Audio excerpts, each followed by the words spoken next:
2021 almost over, and time to talk about my favorite 10 hikes of the year. I've been doing this video for a number of years and excited to keep the tradition going. So in this video, we're going to talk about my 10 favorite hikes in order from 2021. Information on all of them will be linked in the description below.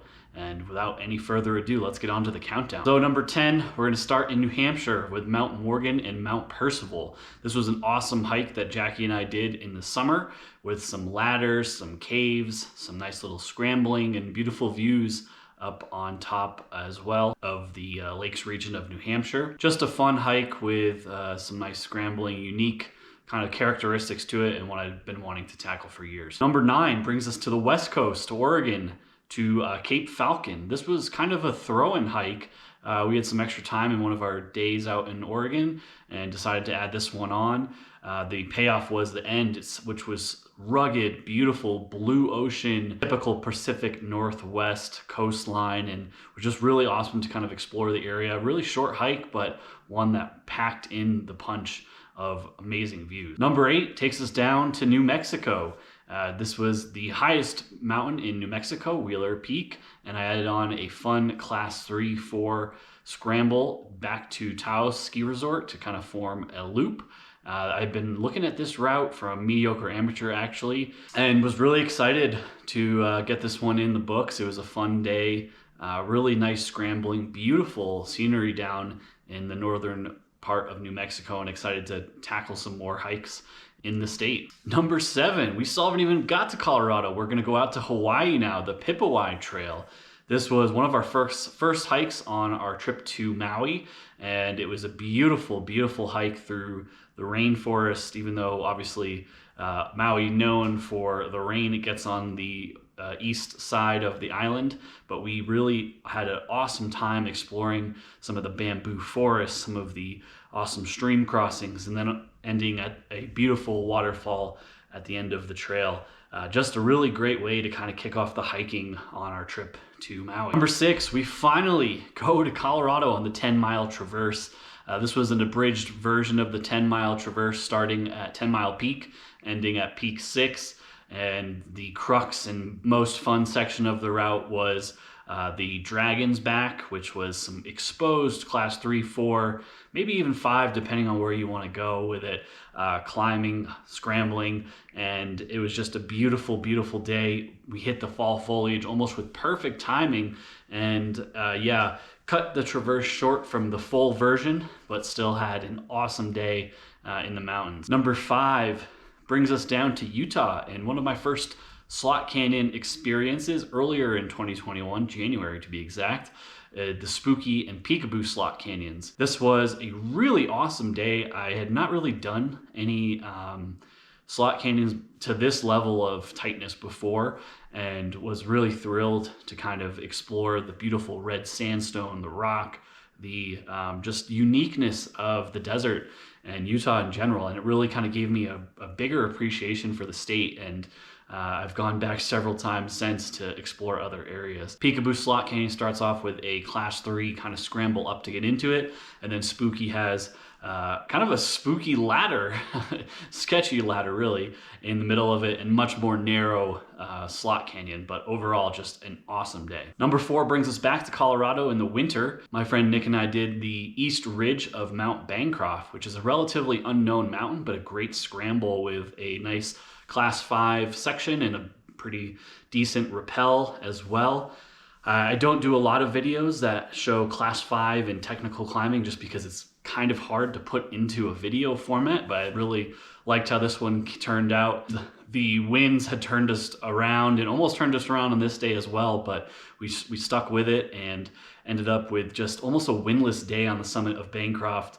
An awesome, awesome day in the mountains. Number 3 brings us back to the East Coast, to the Presidential Traverse. This was an epic day.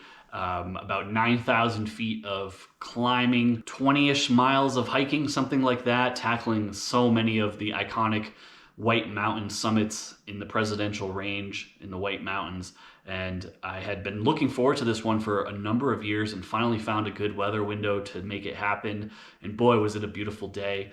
Really just reignited my love for my home state of New Hampshire, and got me excited to kind of explore some bigger link ups, not only in New Hampshire, but also in other states, because of the possibilities of what you can do in a day with a lot of sunlight. Number 2 brings us back to the Pacific Northwest, to Oregon, and to its highest peak, Mount Hood. So Mount Hood, again, had been on my list for so many months, years. I feel like 2021 was a year where I kind of scratched the back of so many hikes that I had really been looking at for a long time, and was really grateful that I was able to pull off Mount Hood. Record heat in Oregon, and certainly not what you want when you're hiking Mount Hood, which literally crumbles apart when the ice and snow starts melting on its upper aspects of the mountain. I was hoping to do the Pearly Gates version of the Couloir, ended up doing Old Man Chute instead, but nonetheless, just my first time on a summit that high in the Pacific Northwest, and was so cool to see the neighboring volcanoes in Oregon and Washington, looking up all the way to Rainier, and really got me excited to explore more of Oregon and go back and tackle some more volcanoes. Hopefully bring in the snowboard or splitboard next time. My number 1 hike of 2021 takes us out of the United States to Ireland, to Carrauntoohil, which is the highest peak in Ireland. Again, I think the common denominator from a lot of the mountains on this list, or hikes on this list, is kind of failure and then succeeding. Carrauntoohil, I went to 2 days in a row, designed my whole vacation after a work trip to really tackle this peak. First day, the mountain was just screaming at me, turn around, and I listened. I came back the second day, hiked through the clouds, and a little drizzle for a number of hours, and as I was about a couple hundred yards away from the summit of Carrauntoohil, the clouds just literally dissipated and cleared for me to have some of the most amazing views I'll never forget on top of a mountain.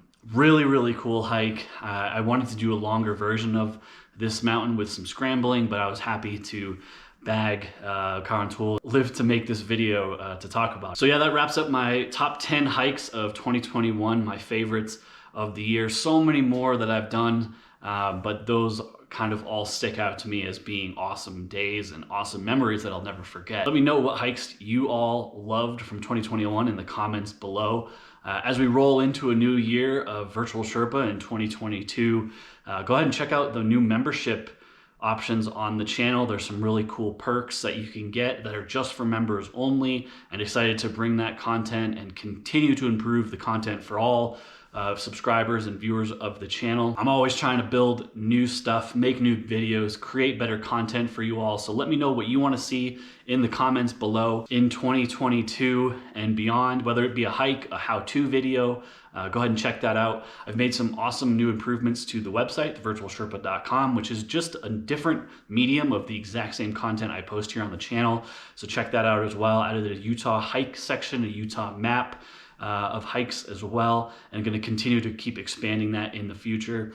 Obviously knocking on the door here of 10,000 subscribers. My goal for the year was to hit that number. Going to fall a little short, but just wanted to thank you all again for all the support, the donations, buying gear, and really looking forward to continuing to improve content in the future, and wish you all a very Merry Christmas, Happy Holidays, and we'll see you guys in 2022.